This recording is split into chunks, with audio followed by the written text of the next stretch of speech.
नमस्कार।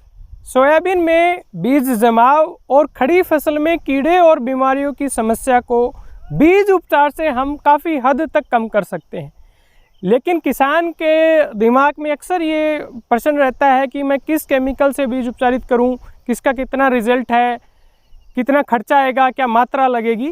तो इन तमाम प्रश्नों का जवाब मैं आज इस वीडियो एडवाइजरी से देने की कोशिश करूँगा। तो सोयाबीन में बीज उपचारित करने के लिए सबसे पहले हमें फफूंदीनाशक यानी कि फंजीसाइड से बीज उपचारित करना चाहिए। भारतीय सोयाबीन अनुसंधान संस्थान इंदौर मध्य प्रदेश ने सोयाबीन के लिए 3 फंजीसाइड सजेस्ट किए हैं, रिकमेंड किए हैं। उसमें सबसे पहला है पेनफ्लूफेन प्लस ट्राइफ्लॉक्सोस्ट्रोबिन, जो कि एवरगोल के नाम से आता है।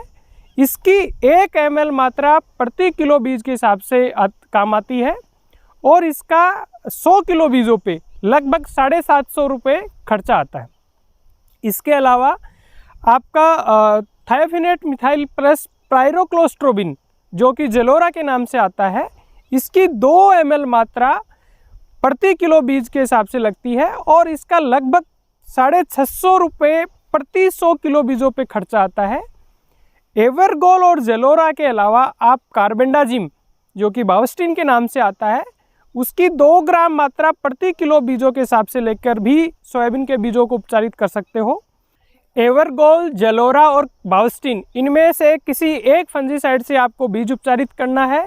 यदि आप तीनों में से किसी एक फंजीसाइड से बीज उपचारित करते हैं तो ये ज़्यादातर बीमारियों में प्रभावी हैं, सिर्फ पीलिया रोग को छोड़कर।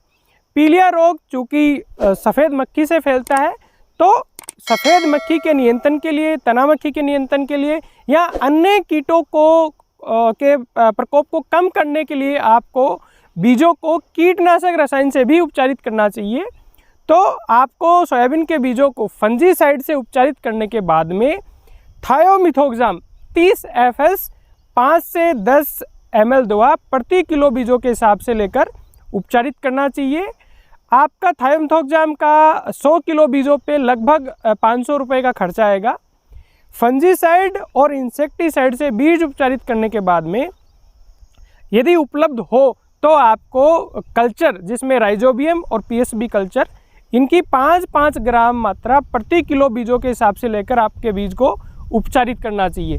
ये आपका राइजोबियम आपकी सोयाबीन की फसल को नाइट्रोजन और PSB फास्फोरस उपलब्ध कराने में सहायक है।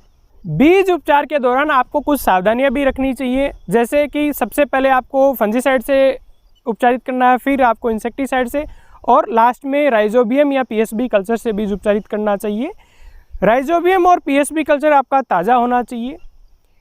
इंसेक्टिसाइड और फंजीसाइड से आप 15-20 दिन पहले भी बीज को उपचारित कर सकते हैं, लेकिन कल्चर से आप बुआई के 1-2 दिन पहले ही बीज को उपचारित करें और उसके बाद में छाया में सुखाकर बुआई के काम में लेना चाहिए।